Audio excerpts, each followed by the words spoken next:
Excellent.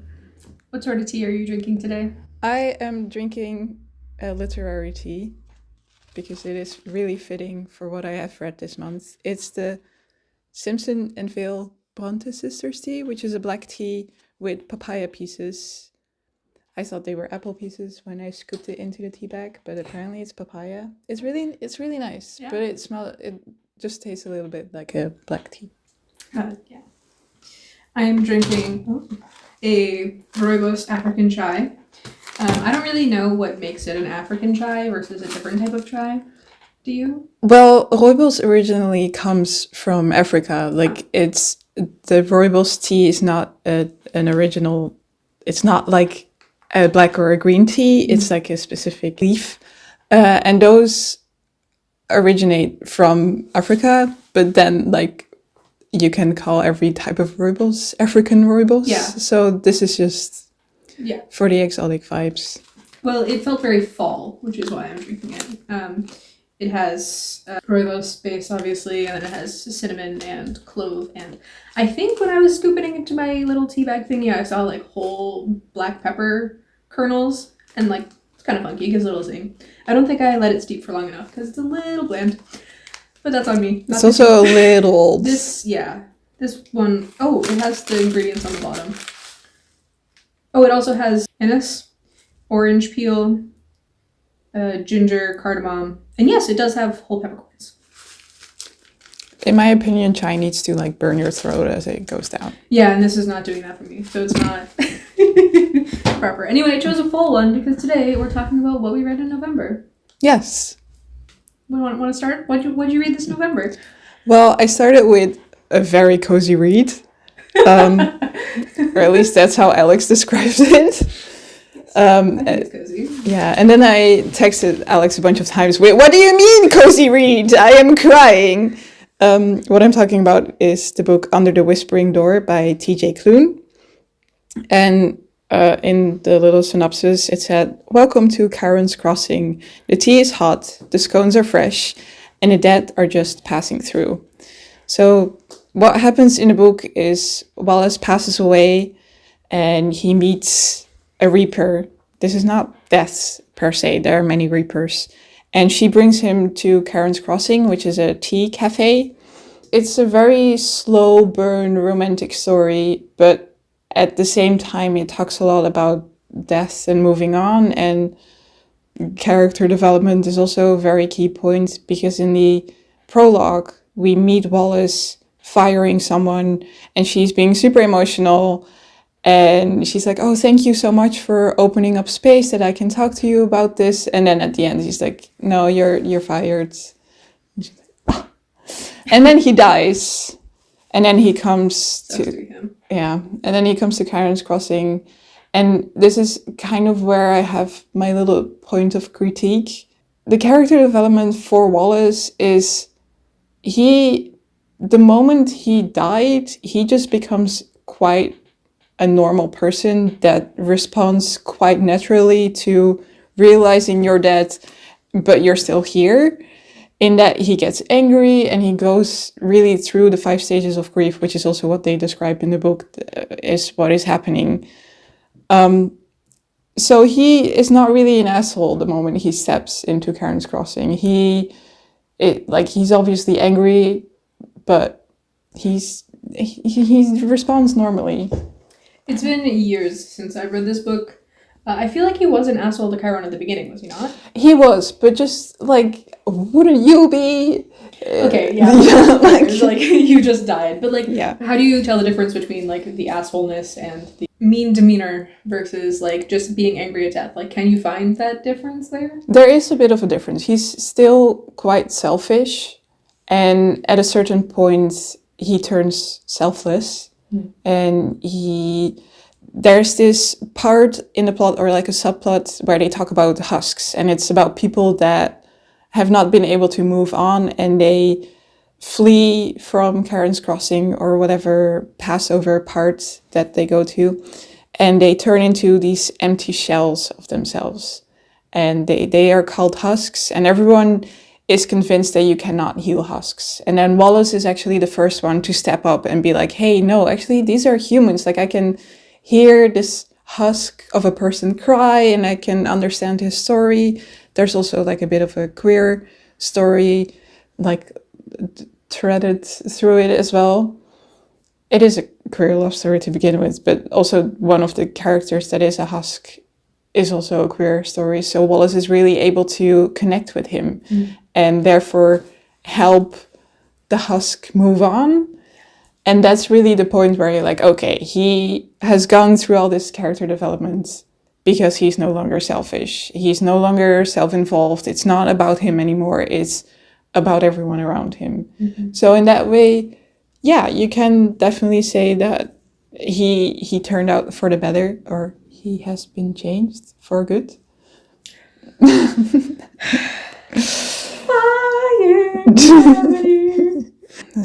And then I lost my train of thought because I had to make a reference. But so in that sense, like, not a lot of people, if you and I would die and we would end up there, I don't think we would act selfishly. We would immediately be like, okay, what can we do to help? Because there's a difference there. There's a difference there in that we are not CEOs of a big company and we don't fire people after they've just laid out their whole life and trauma dumped right in front of you. Yeah. And I was like, it's hard to write a hateful character. So I guess it could have done a little bit better, but it was also like, it's fine. It's still very good. And even though I cried, I do think after having put it down for a while now, it is quite a cozy read, despite Thank you. having to cry a couple of times. I don't think that cozy reads mean that you don't cry. That is true. It's just like that it's not super action-packed, in my opinion. Like, that's like, what defines a cozy read? I think it's something that you can sort of settle in with and feel your emotions with. I think it's really the setting. And tea shop, classic cozy. Tea shop, really cozy. I mean, we're drinking tea. Exactly. It's another reason that this is a great book to kick off today with. Yeah. With that being said, I hope I said everything that I wanted to say. Big mood. Yeah. What's your star rating out of 5? I gave it a 4.5. No, I gave it a 3.5 stars. 3.5. Okay. I think I gave it a 4 or 4.5 when I read it. Yeah. But like I said, it was a while ago, so I don't quite remember. Weirdly enough, my mom recommended this book to me. And I think that the only reason she recommended it to me was because it was about gay people. Yeah. My first book this month was Jawbone by Mónica Ojeda, which in the original Spanish it's called Mandible, and I don't know why it was changed from Mandible to Jawbone. It's about these two girls, and they are best friends, and they're part of a group of 5 or 6 other girls, and they get up to reckless things. This is a horror book. I was finishing it at the end of October for my spooky reads. And then it sort of, it took forever for me to read because the format was really jarring. Like, it was very train of thought. Jarring. Bad. But it was very train of thought. And so it was like no paragraph breaks, just pages and pages and pages of just straight block text, which took a lot from me. I didn't realize how much I needed paragraph breaks before this, but it was in that sense difficult to read. It was also very graphic. I do not recommend this book for faint of heart. I thought it was fantastic. I gave it a 4 out of 5 stars, which I'm a harsh rater when it comes to books, so that's pretty great. I think if the author had broken it up more, I did not finish telling you about the plot. But I think if the author had broken it up a bit more, in the sections that were very train of thought running on, it would have been an easier read for me mentally. It was like you're put in the head of this, like these two different, quite deranged characters, to put it lightly, and being in that character so vividly that your thoughts are running with her thoughts, and you're just going and going, and like you feel this madness building as you read. It's really, really good at drawing tension and suspense and making you feel those like treacherous emotions that the main characters are feeling. It flips back and forth between two times, present day and then past, and it also has like therapist notes that are scattered in there. The therapist notes are only the main character speaking though, and so whatever the therapist says is like blocked out, so you don't get to hear that, which is also sort of you're in the persona and you can only like see her point of view. It's very, very fucked up book. It's about cannibalism, right? Not really. This one, okay. Or it's just some nibbling. Yeah, just some nibbling. Basically, these two girls, they and their friends, they find this abandoned house and they go and they worship the white god, which is what one of them creates. He's a drag king god. A drag queen? Yes. Okay, cool. Yes. Yeah. Drag. I can't remember if they're a drag queen or king off the top of my head. Either way, a drag god.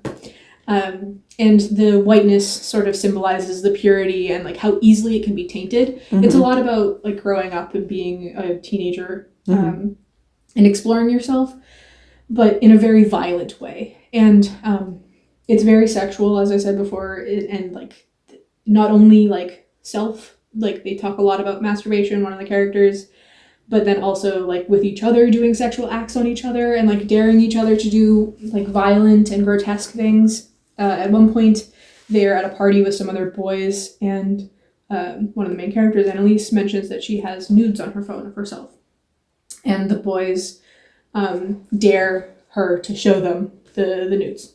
And they don't expect that she's going to be covered in these like grotesque bites and bruises and bleeding. And the other main character is the one who's inflicted this on her. And when she sees the reaction of these boys who are appalled by this like grotesque, like it's sexual, but it's not, and it's grotesque, but like she had asked for it, and it's like very jarring for the main character, who then realizes what she's sort of been doing with the white god and her best friends. And then the end, or the sort of current time period, is their English teacher has captured her and has locked her up in a cabin and is tormenting her, abusing and torturing her. So that's really fun and sexy. Like I said, it's a very fucked up book. Yeah. Yeah. Great book. I cannot legally recommend it to anyone, or I feel like I would be held liable for damages. Yeah. I feel intrigued to read it. I love me a little bit of a gross book. This is a lot of bit of a gross book. I did my bachelor's in Dutch language and culture, so I think I can handle it. Yeah. I think that I've been into a lot of, a lot of cannibal and gory and horror books recently. And this one very much was like a crowning piece of that. Mm-hmm. It encapsulated a lot of the themes that I've been talking about. And it's not outright cannibalism, which, I'm working on a video about cannibalism, but it feels very much the same, just because they are biting each other. They're drawing blood. They're like engaging in that hunger that we talk a lot about. So very similar vibes. Cool. Yeah. Like I said, I'm not going to recommend it to you because I would feel obligated to like put a warning. But yeah. My classic for the month, because a classic month keeps the forefront. What? I wanted to do something with an apple a day keeps the doctor away, but it's like we don't read a classic a day. It's like a classic a month. But then what rhymes with months? Front. Front is not a word. Front. Yeah. But yeah, okay. Month and front don't rhyme. Month. Grunt. Anyways. this ties in with the tea I'm drinking, which I'll remind you is the Bronte sisters. I read Whispering Heights by Emily Bronte. Wuthering. I wrote down Whispering. Whispering Door, Wuthering Heights. Yeah. Wuthering Door. Yeah, I just really want to have a running theme through all the books that I read. Of course. So, it's Wuthering Heights. A lot of people have some assumption about the plot, and they might be incorrect. I had an assumption about the plot, and I was severely incorrect. Because a lot of movie adaptations, we're not going to talk about the movie that's coming out in 2026, because I don't want to make assumptions on record. On record. But a lot of the go frame by frame in the trailer. But it is sold to you as the most romantic story. Right. I think they literally said that. Yeah. Which it is not. Wuthering Heights is an exploration of generational trauma and a twinge of racism, maybe, because it follows Mr. Lockwood, and he is the new tenant of Thrush Cross Grange, which is a villa or a big farmhouse that is quite close to the Wuthering Heights house. And he meets Heathcliff there and our main narrator, Nellie. And Mr. Lockwood, has such an interesting experience the night he has to stay over at Wuthering Heights due to a storm, that he eventually asks his handmaiden Nellie to tell him everything that has gone down at Wuthering Heights, because Heathcliff is such an interesting character. Catherine haunts Lockwood when he spends the night, and he's like, what happened? Please tell me. So Nellie is our main narrator, and I love her. Not that she's funny, she's just very like, and these children did something stupid again. Your children. Yeah. How old are they in this story? They age between like 13 to 26. Then Catherine passes away and Heathcliff stays. And then at the middle point, it no longer follows our main Catherine and Heathcliff, but their offspring, actually. And a lot of adaptations just only adapt the first half. So then, yeah, you can kind of sell it as a romantic story, even though it's very toxic. But then Romeo and Juliet is also sold as a romantic story, and that's also not a very healthy romantic story. But so Nellie talks about how Heathcliff came to live in Wuthering Heights, and he was picked up by Catherine's father because he was a starving homeless boy. And what is a little bit important is that Heathcliff isn't white, at least. He's a bit racially ambiguous. And this is quite important to the plot because Catherine's brother does not treat him well. So once their father dies, Heathcliff is kind of like pushed out again. And but Catherine really, really likes him. And they kind of sneak out and try to be together for a long time. But then, and they do all these mischievous things. So one time they show up at a party, but they're hunted down by dogs, and Catherine is bitten. So she has to stay at Thrush Cross Grange for a while. And there she's really turned into a lady, like a very respectable lady. All right, things are falling. Catherine, is that you? She's come to haunt us. Yeah. So she kind of gets forced into higher society. So she marries someone else, and she can no longer see Heathcliff, which drives Heathcliff mad, and he disappears. He also comes back, a new man, a man also of a very high respect. And then once he comes to visit Catherine, she falls ill because she feels like both Heathcliff and her new husband have killed her. So she stops eating, she stops meeting people. and she slowly passes away after giving birth. So then the child is called Cassie. Heathcliff marries a girl from Thrushcross Grange, but he's being super abusive to her. So she eventually runs away with their son. Heathcliff gets very angry and is like, my son is my right, I need to have him. And this is where the second part comes in. So Catherine has passed away. And then Heathcliff's wife, who had run away, also passes away. So the son, who is also called Heathcliff, comes to live with Heathcliff Senior.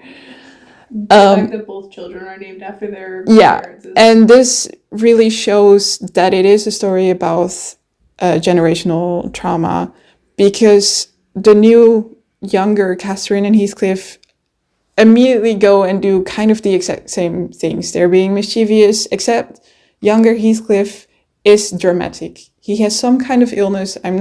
It's not exactly sure what it is, but he just keeps being like, oh, I'm ill, Cassie, you have to stay with me, but also don't touch me. And no, Cassie, don't go away, but also read and sing to me. But if you talk to me, I will literally puke. Like, you...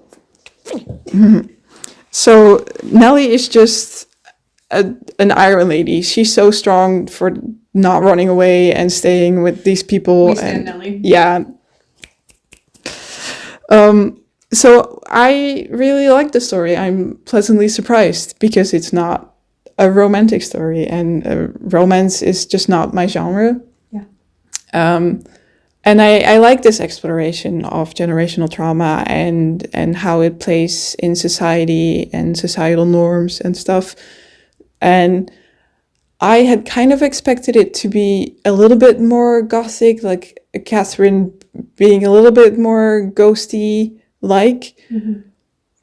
But I didn't miss that, really. Like, it was a good setup for Catherine to grab Mr. Lockwood's arm and scaring him so much that he comes to Nellie and is like, what?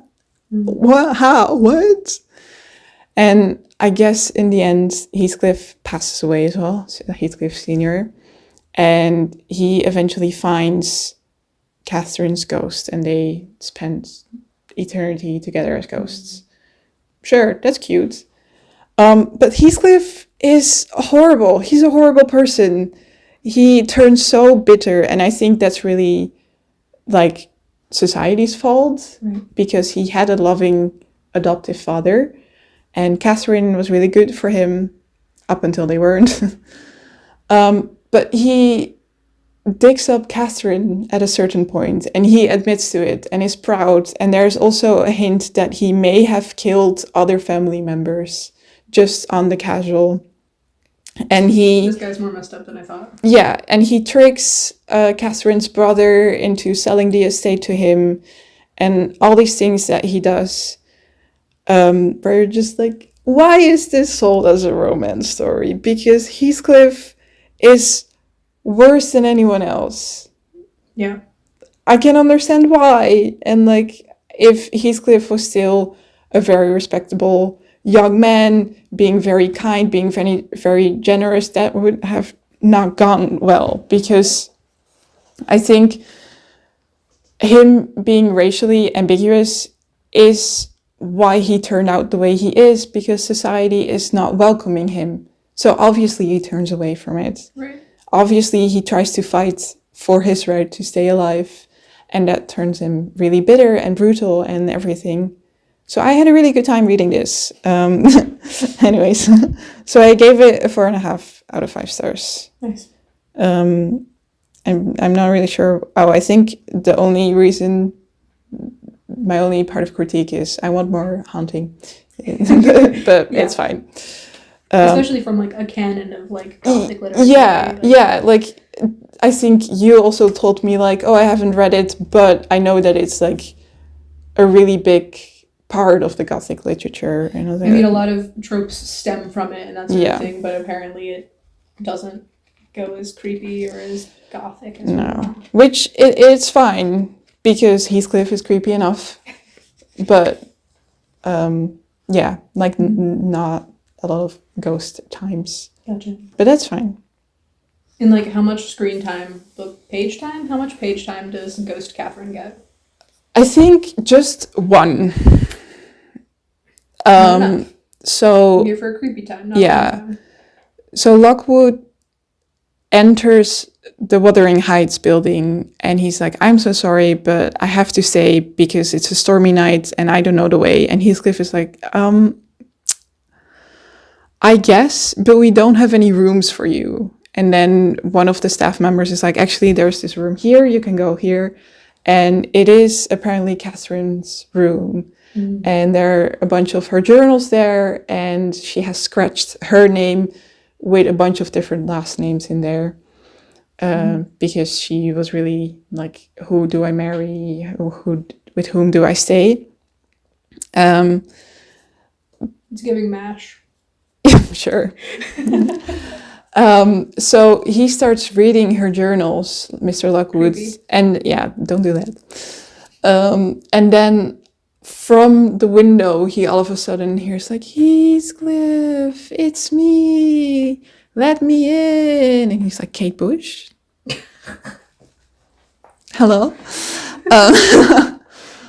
So he's like, oh my God, there's this person outside. I need to save her. So he reaches out his hand throughout the window and she grabs him and he's so scared by it that he falls back and the commotion wakes up Heathcliff and he comes in and he's like, what are you doing in this room? You're not allowed in this room. Get out. And then Lockwood hears Heathcliff run to the window. It's like, Catherine, please come back. And that's like all of the ghost time that she has, apart from one of the second to last pages or something, where a boy describes seeing two ghostly figures walking among the moors. And that's Heathcliff. And that's Heathcliff and Catherine. Gotcha. Not Not enough ghost time. Sorry. That's my classic of the month. My classic this month was To Kill a Mockingbird by Harper Lee. Classic American literature, that is. My biggest problem, I think, with this book is that I went in knowing that it was like hailed as like a racial justice story. I think that's pretty much all I knew about it, is that it had to do with a trial of a black man who was convicted or accused of raping a white woman. And that's pretty much all I knew going in. And so when I was starting reading it and it's focusing on this white girl and her white brother and their white friends, I was like, what? It ended up being a really good coming of age story and I did really like it. And I know that for the time it took a really strong stance for, it was written in 1964. Yeah, I think that's when it came out. And for the time, having the main character's father, Atticus, stand so strongly with this black man who has been accused of raping a white woman, that's a really strong stance. And I do appreciate that. I think that now, we should have been the whole time, but now specifically, we have black stories we can be listening to and listening to the actual black experience, listening to the voices of color that should be heard. I understand why this book is held up, though. It's a really good story itself. And the whole side plot with, I was hoping I was going to remember his name by the time I come up with this part in the sentence. Boo Radley. The whole subplot with Boo Radley was, I think it made for, like a fun... Have you read this book? No. Okay, I didn't think so. Their neighbor, his name is Boo Radley, and he's an extreme introvert, even more introverted than you. He doesn't go outside ever. The kids try to, they literally, use a fishing pole to, try to put notes into his window, because the house is supposed to be haunted, and, anyone who goes in the house is going to be... Boo Radley is severely mentally ill. And, he had breakdowns in his childhood very publicly. And so there have been these rumors that have been spreading through generations about Boo and how he's a nice man. He's just very quiet and introverted and wants to be left alone. Big mood. That's going to be my future house. Oh, People are going to be like, oh my god, this house is haunted. And it's just, no, I don't go outside. And I'm going to put snacks on fishing poles and just like put it through your window. Here's a rice cake. With peanut butter. But yeah, this whole story, they're hyping up the Radley house and how haunted it is, and like every time they walk by, they're like, "Oh, I dare you to touch the house," and like it's a big thing when like their ball gets lost in the yard. Like you never get that ball back. The house is haunted. Like no can do. And then at the end, Boo Radley ends up rescuing the two main characters, the two kids, Scout and her older brother. And, like, it just felt like Lee needed someone to be there. And, like, no one else in town was going to be around. And so Boo Radley ends up, like, just quietly saving the day and then going back to his house. And Scout learned her lesson to, like, leave people alone. Which, like, I guess. It's cute, though. It's a really cute story. It's a really good coming-of-age story, I think. Like I said, not the best for still upholding the conversation about racial justice. I will say that the picture it paints of segregation obviously is accurate. It seems pretty accurate from a white perspective. Again, I wouldn't know. And the treatment that Atticus, their father, gets being a lawyer, and like the thing that I don't like is that like we feel good for reading about this kid and how like she's getting all this hate from her classmates about how her dad is sticking up for a black man, and like, okay, what about the black man and what about the black man's kids? Like, I think it even says so much that I can't remember his name right now. Like, I can remember the rest of the family's names, but he was given so little like screen time that I can't really remember it. Yeah, that was my classic. I think I gave it a 4 out of 5 stars. Again, pretty good rating. But that's only because I switched from thinking about this, like, considering it a like racial justice plot and conversation piece, to considering it a coming of age story about Scout. And that made the difference for me. Speaking of classics, I think we can say that this is a classic. I finished the series The Lord of the Rings by finishing The Return of the King by J.R.R. Tolkien. And this is the last book of the series. And so the ring needs to get defeated. Some wars need to get fought. Saruman needs to be defeated. Sauron needs to be defeated. People need to win. And people and dwarves and hobbits. The creatures, the good creatures. So I had such a good time. I think this is my favorite book of the 3, which is really good. Like, I would say that the only downside is that it is a musical. Unexpectedly. But all 3 are, right? But all 3 are, yeah. And this one in particular wasn't just like when you started the series. Yeah, and I think there are also a lot less songs in here compared to like the first one, because in the first one it's really like, yay, we're going on a quest, and it's really not that dark yet, so we're all singing.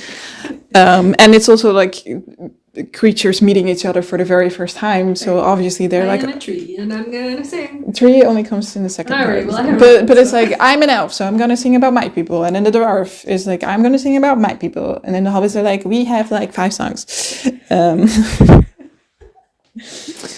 But yeah, Aragorn and Éowyn and King Theoden, they all fight in a big battle. Aragorn steps up to claim his heritage by leading this army of dead guys and helping them move on. Yeah, smash. See, but the problem is you wouldn't fuck a ghost. We've had this conversation.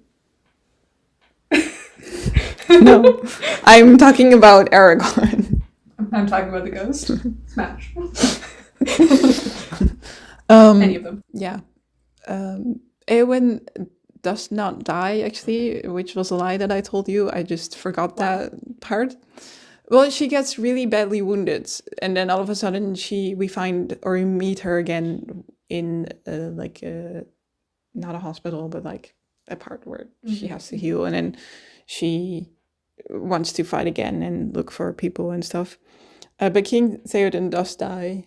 But I really liked Eowyn as a character. She really is like, one of those female characters where you are like assuming that she's a female badass that's poorly written, but she's really well written. Like, she knows her place and she can own it and then still fight like a badass, and it's really, really cool. Merry and Pippin are my spirit animals. They're amazing, but I think the strongest part of the last part of The Lord of the Rings is definitely Sam and Frodo, which obviously those are the two main characters, so that's really well done. I don't know the story by now. I don't know how you lasted this long. Yeah.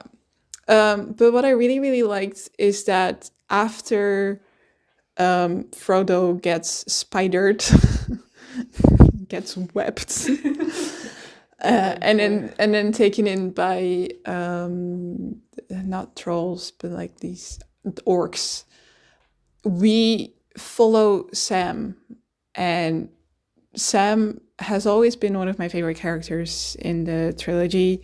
He's just so charismatic, so kind, so funny as well, just by being so charismatic. And he just goes back and forth in like being so scared, but then also really feeling that he needs to help Frodo, and he feels like he needs to help Frodo to the very end. So I think it was a really great choice to, instead of following Frodo and then being like, he heard orcs walking around. No, it's Sam actually taking over, and he takes over up until I think they return to the Shire. Oh wow. Yeah. Which it's not it's still like told in third person, and it's like an all-knowing narrator, but it's like from like the narrator tells what Sam sees basically. Rather than Frodo. Yeah. And then the ring gets tossed alongside Smeagol into the volcano with 8 more hours left in the audiobook. And you're like, if you've only known the movies, you're like, what the fuck? Yeah. What is going to happen? And it's a lot of time. That's a lot of time, even with the appendixes cut off, because the appendixes are just 1.5 hours long. Only. It talks a lot about the kings of old, and no, not the kings of old, but like the kings that were in Middle-earth. Interesting still, but like not the most important part. Tolkien was such a world builder. Yeah, and he does it so well. He steals from Norse mythology. Yeah, from a lot of folklore, but mostly literally all the names are elves and dwarves in the others. Yeah, so. There are runes and stuff. Yeah. But there's a really long falling action after the climax, and a lot of modern books don't do that anymore, or a lot of shows also don't do that anymore. So I think that's also why with the movies they just chose to have the falling action be cut really, really short.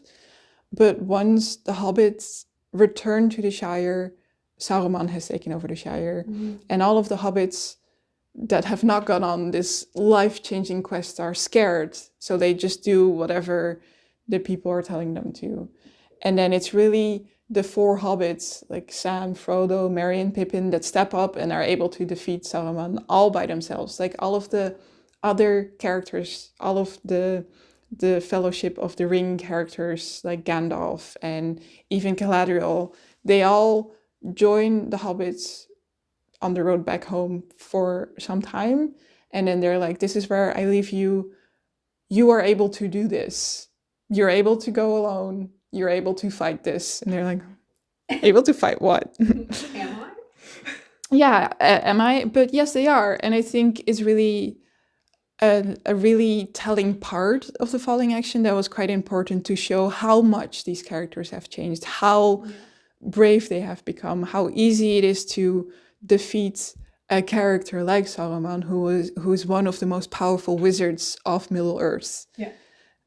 So I actually really, really liked the part after the ring was destroyed. Like maybe even more so than all of the fighting and the politics around it. But yeah, so I gave it a 4.5 out of 5 stars. With the only point of critique is that there are songs. I'm not here to read a musical. No, it's just like a song or two. Sure, I'm not gonna read that, but like it's just also with the audiobook, the narrator just like he doesn't make it into a song. It's just this cadence of how he pronounces it, and there's like not really a melody in it. So you're like, all right, Okay, skip.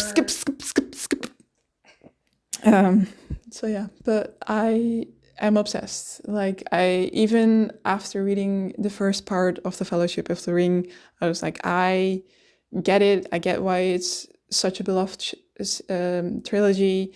I get why Tolkien is so beloved. The world building is absolutely great, and I want to read all of the other stories that are set in Middle Earth. I think my next read will definitely be The Hobbit. So yeah, I had a good time. Nice. Yeah. The next book that I read is All I See Is Violence by Angie Newell.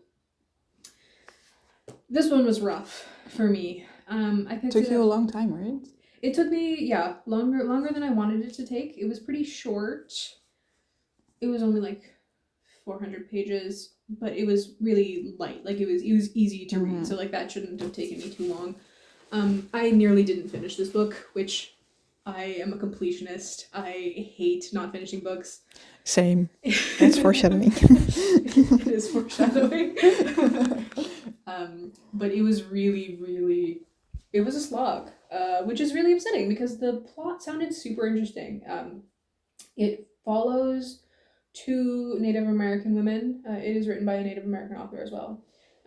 One of the reasons that I picked it up is because I am trying to get more diverse authors in my, especially after reading a classic. I was like, yeah, time to actually get a person of color voice in my reading list. And so I picked, it follows 2 Native American women, one during the start of the Trail of Tears, with the forced removal of different tribes from the east of the United States, moving them west, which fucked up topic. You'll notice that that's a theme in my books that I like to read. And then the other point of view is her, you don't know this at the beginning, but it's her granddaughter or great-granddaughter living on the reservation and the struggles she faces as a modern-day Native American. She teaches at a college and nearby and that sort of thing, but there's still plenty of struggles. Like racism is still very much a part of the everyday life. But then there's also a third point of view, which is General Custer, who was a general in the U.S. Army who was fucking forcing the Native Americans to... Oh, yeah. Yeah, you were complaining about this. I was complaining a lot about this because I think that ruins the whole book. I gave this book a 2 out of 5 stars because I almost didn't finish it. I was having such a hard time empathizing with any of the characters. All 3 voices sounded exactly the same. That made it so difficult to tell who was who because it didn't say at the beginning of each chapter who was narrating. And so you spend the first 3 paragraphs sometimes being like, am I in present day? Am I, in the head of a Native American woman? Am I in the head of a white American soldier? Like what was happening? It really kind of pissed me off, and I was really sad because I think it's an important story. I think that, like I was talking about with To Kill a Mockingbird, like these stories need to be heard, and I think that it could have been done really well. I think if there had just been the 2 Native American women just opposing each other in the struggle of living off the land and being self-sufficient and having to fight these American soldiers versus the modern day still, trying to live off the land, but it's not the land that your people are from and have learned how to live for millennia, and then still facing the bigots and the fucked up people. There were a lot of bigots in this bigot book. But yeah, I think it could have been done really well, and I was pretty sad that it wasn't done well. I think that there were some parts that were just a bit confusing to read as well. I think it needed one final edit over, which was sad. But yeah, all I see is violence. It could have been done really well. If they completely cut out Custer's point of view, I think everything that was told in his point of view that needed to be told could have been told from the other, through other characters. And I think that in a book where you're trying to honor Native American voices, which is what this book is about, and showing the violence that they still face, there's no need to perpetuate that voice. There's so many white voices being heard. Two fucking white people will just hear yapping about books anyway, so... Yeah. It is time. It's time. The Return of the King was really this is how you end a series. This is how you end a trilogy. Sadly, the last book in the Witcher series is the complete opposite. I was bored. It took me over a year, a year and a half, to finish the complete Witcher series, because the first 3 books, which included the 2 books that are not really part of the series, but they are, you do read them before you actually start the actual series. It's a bit confusing. Were really nice. If I think back on it, yeah, I had a good time. And then around the middle of the 3rd book, I just started getting bored, and it's so stretched out, the whole plot, because basically the whole 5 books of the actual series, in total it's 8 books, but the main series are 5. It's just Ciri and Yennefer and Geralt trying to find one another because they have lost each other. And then they find each other for a really short time, and then they lose each other again. And then from the middle of the 3rd book on, they do not see each other up until the very end. It's so stretched out. It could have been written in 3 books. Yeah. Max. The 4th book is called The Tower of the Swallow, and it ends with Ciri finding this tower that allows her to travel through different worlds. And pretty cool concept. I understand why it was only introduced in the 4th part, because Ciri is also still discovering her powers. Coming to that, I feel like the author really kind of forgot that Ciri sometimes is a really, really powerful being, because I forgot. Damn. But in The Lady of the Lake, which is the last book, we meet Ciri bathing, and a knight comes across her and is like, "Are you the Lady of the Lake?" And I did not like how heavily they leaned onto the Arthurian tales. I like some intertextuality, especially when it comes to fairy tales and folklore and stuff. But here it was so on the nose, and I even think that the actual Lady of the Lake is a fully formed character in this book. All right. That's not heavy-handed anymore. That's just outright. Yeah, I don't really like that. That's my personal opinion. In the first Witcher books, it was handled really well by having just some characters being one character was Snow White, and she very subtly hinted towards her death that happened in the original fairy tale, and Red Riding Hood is in there, and super fun. I like that. I didn't even know that it was this mythology and folklore based. Yeah, very much. It's giving Once Upon a Time. Yeah, a little bit, but then genuinely the first 3 books very good. Afterwards, So the last book is just so boring and nothing really happens. And then some of the characters that we've met in either book 3 or book 4 die. And you're like, oh yeah, that was a character. I kind of forgot about you. Even my favorite character, who's a vampire, his name is Regis, which is also the name of my D&D character. So I was already like, yeah, I like you. He also dies. He like explodes in this cloud of ash.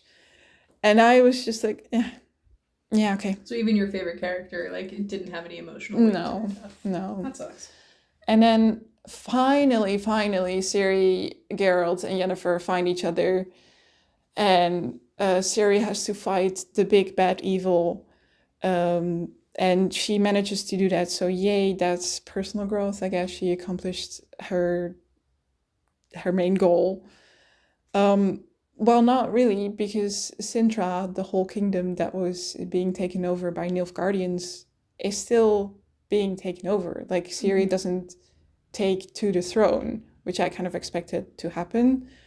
But she just decides to run away to another world, tell her story to the knight that thought she was the Lady of the Lake, and she just goes off. And then what another thing was that it's really weird is that some of the stories were being interrupted by the character of the Lady of the Lake and some other character that had a very complicated name, so I'm not even going to try to pronounce it.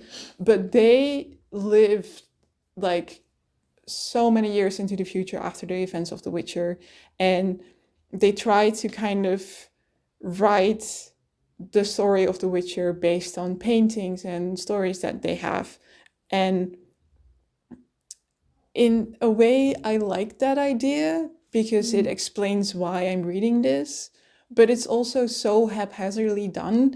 And in the 4th book, it was Ciri really narrating what happened to a character who was taking care of her because she was deadly wounded. And in the 3rd book, it ended on like a narrator or a bard just randomly telling children to hurry to their parents because the story was done. And it came, especially in the 3rd book, it came so out of nowhere, where I was like, okay, you are trying to have this cool setting for the narration, but it's not really getting anywhere. It's not really... Like, the framing narrative isn't really adding anything to the story. Which in Wuthering Heights and even in Lord of the Rings, the framing narrative was so interestingly done because in Lord of the Rings, it is really set in like, you are reading this history book, you're reading this mythology book. It's like you're reading Homerus or the Edda or something.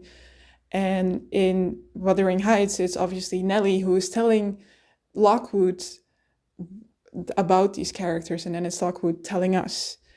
And I think that's what The Witcher also was really going for. But then it came like so out of the blue and so out of nothing that I really was like, well, why is this important? Why are these characters there? And at a certain point, when Ciri runs away, she goes through a bunch of portals and even meets the Lady of the Lake and that other character. And you're like, yeah. You just don't care. Yeah. So I gave it 1 out of 5 stars. And it's really, like, I really wanted to like this series because the first 3 books were really, really good. One of my friends who lended me these books, it's her favorite series, and I'm just here like, no, no. Like, have you talked to her about the series? Like, well, yeah, I texted her yesterday of like, great news, I finished the series, so I'm gonna hand them back to you like when I get home. Thank you that I was allowed to have them for so long. And she said, what did you think? And then I said, like, I thought that they were boring. But she hasn't responded to it yet. oh, damn, okay. I also wrote, so boring. That's like my only note. Yeah, their whole Goodreads review was, I'm sorry. Yeah, because, like, The Witcher has such a big fan base and, like, it has such a cult following that I felt like I didn't feel pressure to like it, but I just wanted to like it so much because it is such a beloved series and it is like I do think that the story that I'm working on couldn't have existed if I hadn't started reading The Witcher. Okay. So in that regard, it's great. It's really good, but it's so boring. Mm-hmm. And there are some world building things where I'm like, why are you telling me this in book 4? Yeah, or book 5 even? Should have been established already. Yeah. You said that there's an 8th book that's like not following these characters. Do you think that being in the world but with different characters would be interesting for you? I think it's a prologue thing, and it really follows young Geralt and young Yennefer. So it is the same characters. Yeah, it is the same characters, and Yennefer is not really present in the latter or the last 3 books. In the 3rd or 4th book, she is turned into this doll thing. Okay. I kind of forgot why. It's already leaving your brain. Yeah. Just like you finish the series and so you don't have to remember it anymore. Yeah, and then she eventually escapes, or she's being freed, and then she goes on to look for Ciri and look for Geralt. Geralt has so little page time because it's just muddled with all these characters that I either do not remember and thus do not care about, or they're just newly introduced, so also do not care about. Right. And it's just like, if you could have cut it down to, sure, have those 2 books before the actual series, but then be the actual series to be 3 books long, because I don't care about half of these characters. Right. Sure, Dijkstra is apparently how you pronounce that, because I watched a video essay on The Witcher yesterday instead of Dijkstra. He's an important character. You can keep him. Sure. Have more page time for Dandelion or Jaskier, however his name, whatever his name is. In the books, it's Dandelion. It's cute. And especially give more page time to Geralt, the titular the character. titular character. Yeah, that feels important. Yeah. But then also, like, because Geralt doesn't have that much page time, his character isn't really developed. Right. And I know that he, in the present time, he's already quite old. But, like, he's going on this life-changing quest to find the child that he is connected to through destiny. It's this whole destiny thing. Destiny's Child? Yeah, well, it's called The Child Surprise, because... No, actually, Destiny's Child didn't exist then, when the story was written. But it just, like, there should be some character development. And I think there is some in the 4th book, where Geralt has always been this Einzelganger, and, like, I do this thing on my own, and woo, woo, woo. But then he's kind of forced to go with Dandelion, with Regis, with a bunch of dwarves, and with this character, her name is Milva, druid. I think she's a druid. And he keeps, in the 4th book, he keeps being like, I don't want to be with them. I want to do this by myself. I want to go find Ciri by myself. And all of the other characters are like, dude, no. No.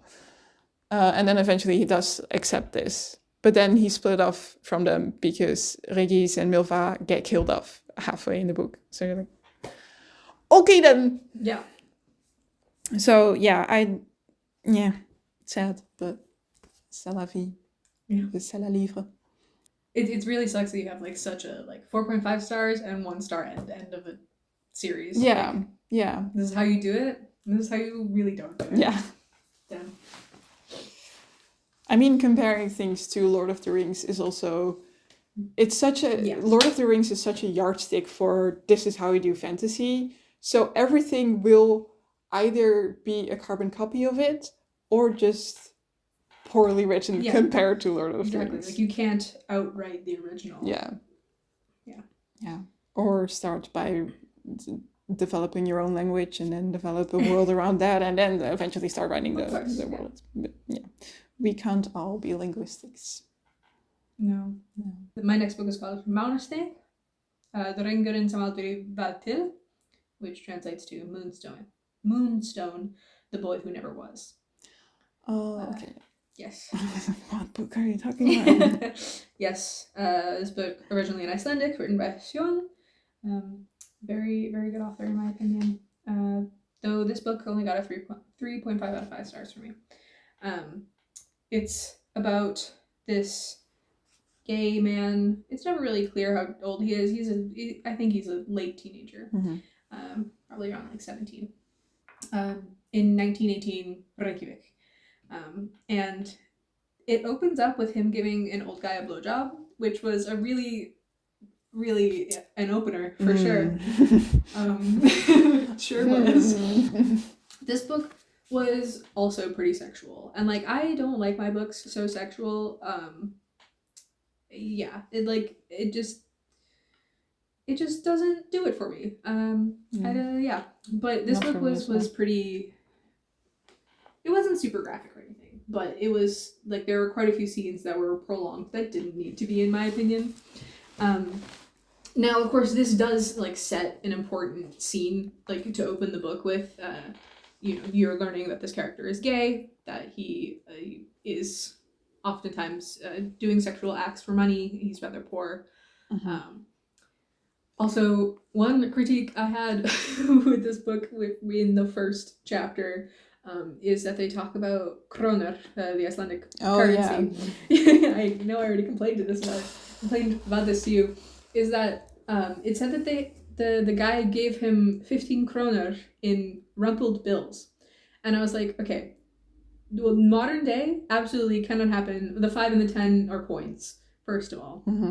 Icelandic krónur. Yeah, Icelandic krónur. Yes, of course. So I looked it up. I knew that historically this could have been different, naturally, okay.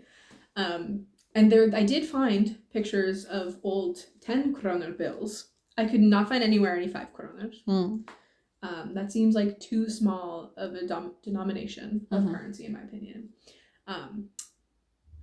But hey, maybe I just couldn't find it on the internet. I'll have to like go through like the flea market Colonialism and see if I can find like a actual 5 krónur bill. And then I was like, okay, when is this set? Because not that long ago, right? 1918. Yeah. So more than 100 years ago now.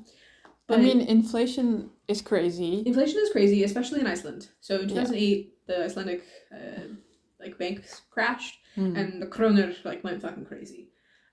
So I looked up a converter, and the oldest that the converter would go was like 1943, and so I can only imagine it's more since then. But it said that 15 krónur was about 5,000 modern krónur, which is a little less than 50 euros.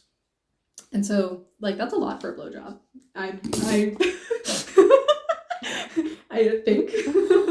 I wouldn't know. Sure.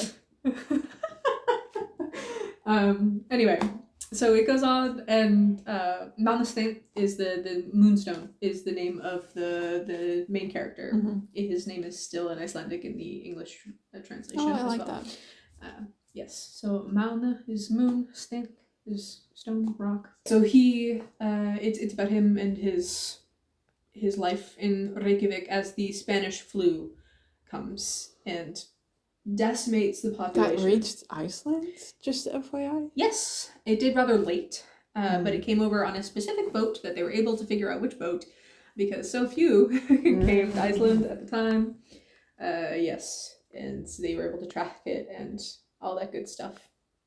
And this book was following sort of him and how he's dealing with all the deaths around him, because so many people, I think it killed probably a third of the population in Reykjavik, and that was like the third time this had fucking happened. Iceland, we love to die, all of us at once, and then persevere some more. It hasn't happened in modern history all that much. We love to die all at once. You know? Iceland is a cult, confirmed. Yeah. But this, it goes on to talk about this, like, girl that he's following, and he, like, seems, like, obsessed with this girl, and so you're wondering, like, is he bi? Is he gay? Is he just interested in this girl because she's an enigma, and none of that is really ever solved. I think that he's just interested in her as an enigma because she rides a motorcycle, and one of his like weird little character traits is that he knows all of the engines in Reykjavik, how they're tuned and that sort of thing, and so he like hears an engine and he's like, oh, that's an Indian motorcycle. Oh, that must be her. That's Sola. That's Sola. And so he's like, that's kind of crazy in my opinion. Hey, I wouldn't know. I've never been a car person. I have no idea if that's possible. Seems like it wouldn't be in my opinion, but I don't know. Sure. He also loves the movie theater, and this actually made me question when the first movie theaters came to Iceland, because they mention two by name that are still there: Gamla Bio, the old movie theater, and Nýja Bio, the new movie theater. So creative. We're so creative. Everybody's so creative. But Gamla Bio, I actually went there for a show not that long ago. It was a great time. Of Monsters and Men. Yeah. Is the Gamla Bio. Is that still old-fashioned looking? Yes. It moved in 1906 to the current building, I think. 1906? Yes. Okay. Yeah, but yeah. So it would have been the same building that I've been in, this character. Oh, cool. Yeah. So it was really interesting. And then I was like, well, when did theater come to Iceland? Movies come to Iceland? Because Iceland was still like pretty underdeveloped until the 1940s. The Americans and British have a lot to do with that. Yeah. But apparently early 1900s, earlier than 1918. I did fact check this, and it is possible to have happened. Yes. Long story short. So Mánasteinn is caught with a Danish soldier. They're hooking up in the back of this tool shed or some shit like that. And some other soldiers come in and they catch them in the act, and Mánasteinn is like sent off to work on a ferry ship and sort of be brushed under the rug and like away from the public eye, because like there's already so much happening in the world with Spanish flu, and then they're also worried that the war is going to come to Iceland, the First World War, and the Danish soldier is just sort of like put under naval orders and to like get him out of the sight as well, the public eye. And eventually he comes back to Iceland, and he's years and years older. He's now like an acclaimed film director, and like all this like love for all the movies that came to Iceland has like really shows through, and I think that's really cool. The ending note on this book is really like what got me though. Oh yeah. He is standing in the streets of Reykjavik, and another man comes up to him, and this is where the title really comes in, because Mánasteinn like turns into a butterfly, and the guy who came up to him is wondering if he's real or not at all. But then he's thinking about his son, who lives on an island off the coast, and he's thinking about how his son would react. And then the narrator, who up to this point has seemed very like omniscient, you haven't really noticed them at all, is saying that like, and that guy's son would be a gay man who died of AIDS, and his brother would then write this story about Mánasteinn. And so it just sort of it becomes sort of like family biographical in a very like sweet but heart-wrenching way. Yeah. I gave it a 3.5 out of 5 stars. Nice. That's all the fiction that I've read, but I also read one nonfiction book, or I finished one nonfiction book, which I kind of read for my thesis that I'm writing, and it's called Making Medieval Manuscripts, written by Christopher de Hamal. He works in a British university, but I think he's originally Dutch. It's a very easy read. It's very introductory to this is how medieval European manuscripts were manufactured, from the parchment or paper up to the binding. And it really goes from the very first beginning up to the very end. So it starts out with this is how parchment was produced. This is how paper then was produced, and it replaced parchment. And then it really goes into the ink and what types of inks are used and the recipes that have existed over time and how first carbon-based ink was used and then it changed to iron gall-based ink. And then it talks about the pigments and that red was really like an important color to have because of the rubrics and the initials, but also like other details within the text. And then other pigments that were used for the minuscules or the illuminations, how the gold work was done. And it really goes like, this is step for step how it was done. Like each step obviously follows the other. Obviously, when you make parchment and you make paper, you don't go and sit and wait until the vat of acid has dissolved the hairs of parchment before you start writing it. People have produced a bunch of other parchment, so it would rarely be like people waiting up until the parchment can be stretched like yeah. It's time to stretch the parchment. It's time to stretch the parchment. Do we still know what we're about to write? Yeah, well, it'll take like another 48 hours and then sharpen the writing tool and stuff. So it was all kind of done around the same time. Yeah, it's like simultaneously. Yeah, simultaneously. And then also even with, if you have guilds, they would work together on a manuscript, especially if it was a very expensive, big, huge manuscript. There would be multiple scribes writing at the same time, and there would be multiple illuminators working at the same time. And then finally, the pages are folded into folios, they're bound together. In the medieval period, leather was used for the production of the bindings. And what I find really cool about medieval manuscripts is that they really are recycle queens. They will use old manuscripts for their binding waste. It is what it is called. So a lot of the fly leaves are old manuscript pages because it's parchment, so it doesn't deteriorate and it's really strong, and that's really good. And also, they didn't talk about marbled paper yet, so yeah.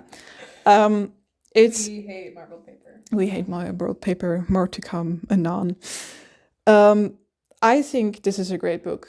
It's very introductory. It's a very good overview. You can look back on it for a lot of things. It goes into enough detail, but because it is so broad and it's just a book that is like 300 pages or something, it's quite small for the amount that it's telling us. It doesn't go into detail of like, this was specifically the technique in northern Italy. This was specifically the technique that was used in Flanders because they were very big book producers.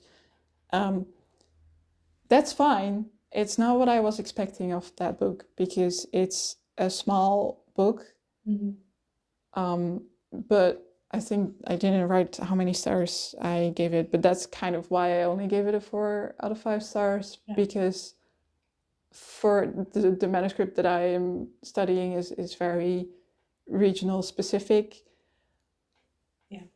And I haven't, like, not even a mention of like, oh, this is how they do it in northern Germany. But I also feel like northern Germany wasn't big on book production. It was just a small monastery, so it's already very hard to find something about it.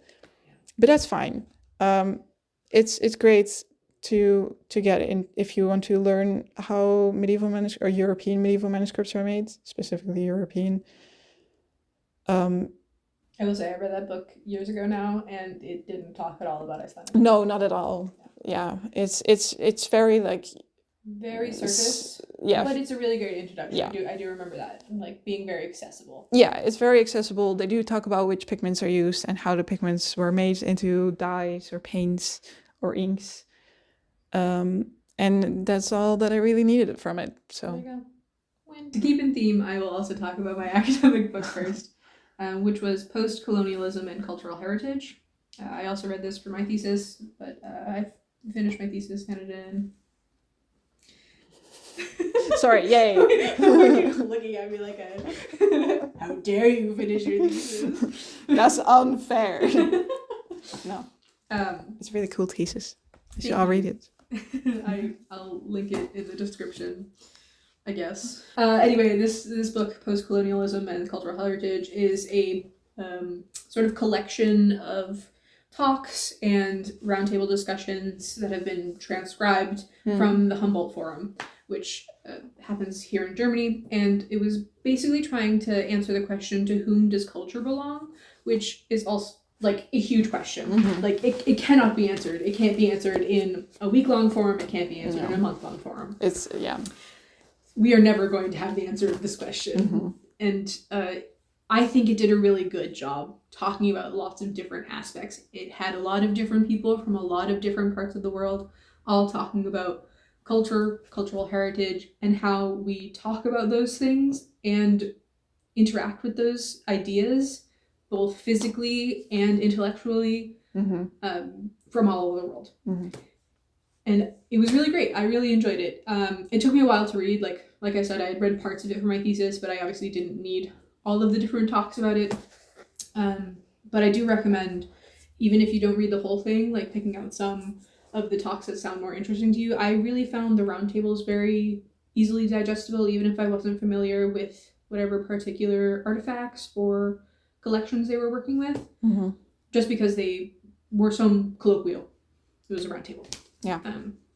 I will say that the first 3 or 4 were probably my favorite, and then they started to get a little bit more repetitive, just because it's a forum about one particular topic. Yeah.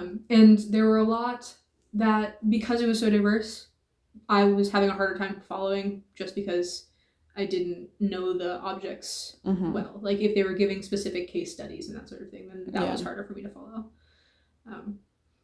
But currently being in Germany and like knowing some of the collections that they were talking about was also really interesting. Being able to, they talked about some of the collections in Berlin, and we had gone and visited the island, museum island. The museum. And they talk about that and like how to interact with like all of these different cultural aspects being there together when they come from all over the world. And they talk about the British Museum, which we hate the British Museum. The only good thing about the British Museum is that it's free. Give people back their objects. Anyway, I gave it a 4 out of 5 stars. I think it was accessible, and I think that it's a sort of book that you don't need to read. Most people would not read just straight through, as I did. I'm a completionist. So I found the first half interesting, and so I decided that I would read the rest of it. But yeah, it was a good time. And I do think that it had a lot of important voices that they were striving in particular to highlight in this. And I don't know how the actual forum went, if it was, more... Yeah, like a conference or something. Yeah, I think it was a conference, but I don't know if it was more like white male-centric, as a lot of conferences are, or if it was as international as it was portrayed in this book. Hard to say. I wasn't there. With that book, could you, because you also read How to Kill a Mockingbird, would you have any interesting picks between the two books? Like, I know that it's, like, for me, when it talks about, like, national identity, I immediately think of Orientalism by Edward Said, and the othering and the concept of the other one and self-fashioning and stuff. And I think racism is a really big part of othering, obviously. So are there, like, any interesting picks in the cultural identity book? What's it called? Post-colonialism, cultural heritage. Yeah, and How to Kill a Mockingbird. Like something in between the two. Yeah, or like if you were to first read the post-colonial, well, you did actually, and like with the aim of reading post-colonialism and cultural heritage to then analyze How to Kill a Mockingbird. Would there be like any interesting things where like, oh, they talked about this and we can really see that in How to Kill a Mockingbird? Like, and basically do a case study that they also talked about, right. But it's like a literary one rather than the other. I think it would be a little difficult with this book in particular, just because they talk so much about like the physical object and the physicality and where it's located.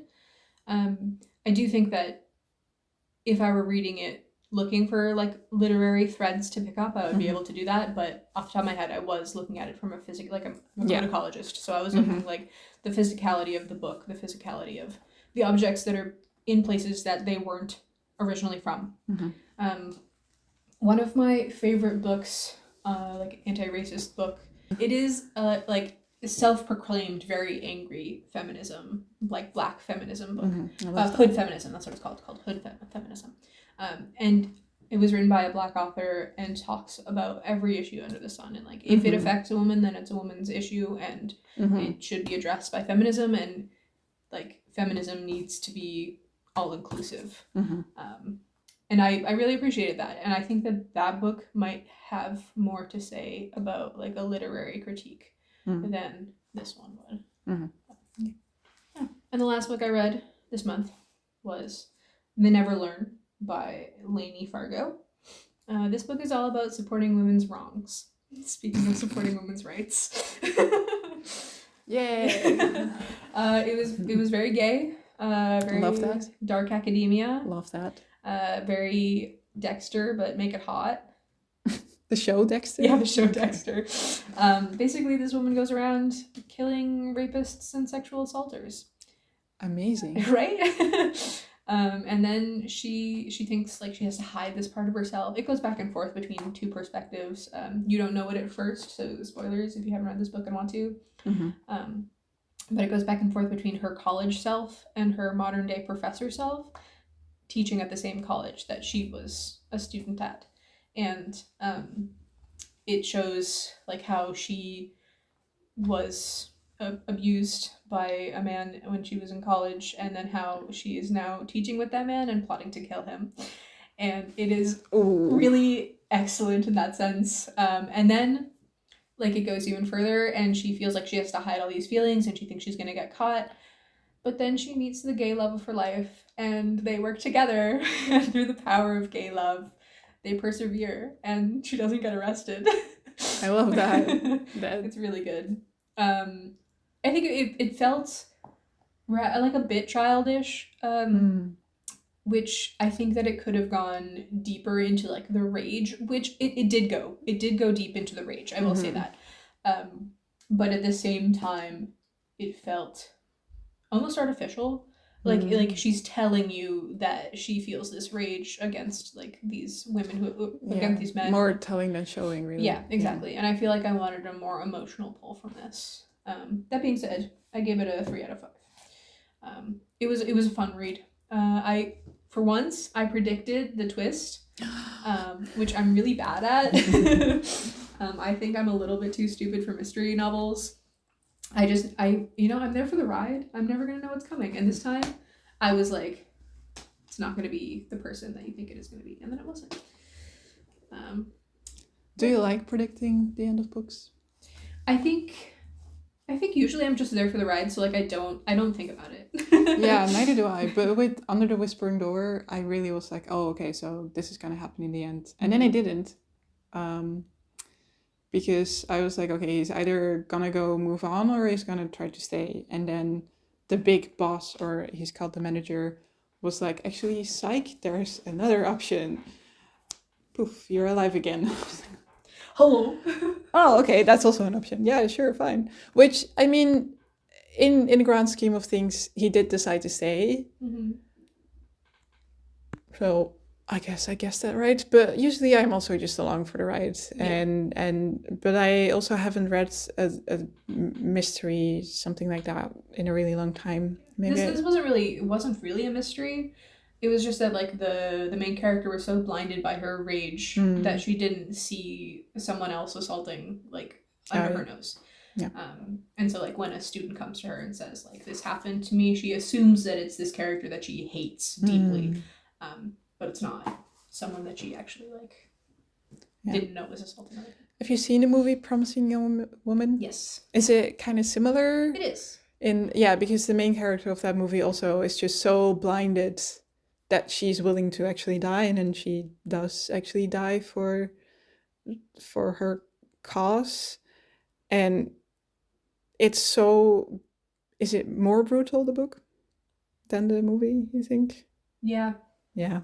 It's she kills many people. So it's like instead of just like plotting her revenge against this one guy, this one like frat party, you know. Mm-hmm. Though I will say that in Promising Young Woman, like the emotional like, oh my god, and you did it too, about the boy that she's been dating, like that was rough. That was really rough. That was shot so well. It was. But I don't think that they never learned. You know, actually, that there was a sort of moment like that. Oh, okay. And that did hurt. But you saw them behind the mask a little bit before. It's like you could have seen it coming. Like she's really. Except you didn't, because. Yeah, and I didn't. No, but like it's very like. It's alluded to when she talks about her first kill. In like the professor voice, she's talking about how like, oh yes, since the first kill I've done this. And so, and then in her college days you're seeing her interact with these men around her, and you're like, okay, so it's one of these guys who was her first kill, and it's set up to, you think it's going to be this guy, but then it's actually the nice guy, and it's very much nice guy trope. And so we love a Mr. Nice Guy. No, we don't. And neither does Scarlet. Good. Yeah. Nice. Are you happy with the general books that you've read, like overall? I think so, yeah. I think Jawbone was my favorite out of all of these. It was really, really excellent. I'm going to keep on my horror spree. Going to get back into it. I think the next book I'm going to read is The Ice Palace, though. Yes, it's due back in the library in a few days, so got to read that, got to finish it. It's excellent. It also has a little bit of horror, so there we go. Yeah. Yeah, I think my favorite was definitely The Lord of the Rings. I'm kind of sad that I finished the series, but also there's so much more to read, so I'm excited to move on. I think especially having read Wuthering Heights and Lord of the Rings, I can dub this a great month of things that I've read. I was thinking that To Kill a Mockingbird was also really up there, and so like this was a pretty good reading month. So your future plans, The Ice Palace. I was gifted a few books for my birthday, so I'm gonna, I think, read those next. Martyr was one of them that I want to read. We talked about reading Anna Karenina. Yeah. So that's going to be close up to the list, so we can make a video about it. I have another Sjón book who wrote Mánasteinn. I'm interested in that one. We really will see what holds available and what I'm feeling at any given moment. But what about yourself? What's upcoming? I started a Dutch book. It's written by Hannah Barefoot, and it's called Welkom in het Rijk der Zieken. So welcome to the... I don't think kingdom is really the right word, but that's like the only word I can think of it now, like the kingdom of the ill. And so far, the narration is really, really interesting. It's second person narration. Always so fascinating. That's fascinating. It's and if it's done well, then like it can be. Really it is done really well, and it talks about chronic illness and how you deal with that or not. And I have some books on my physical TBR that I can finally get to now that I've finished the Witcher series. Free at long last. Free at long last, like a night at the. Last Night at the Telegraph Club? Yeah, Last Night at the Telegraph Club. Excellent book, in my opinion. Was what I was planning to read. And then we'll see. I also started reading or listening to The Wrath in the Dawn by René Adier, which is a reread from my teenage years. Probably. I also do want to read like another horror and another classic Yeah, I feel like a classic a month is a front. We'll figure something out. Yeah. On that note, see you next time.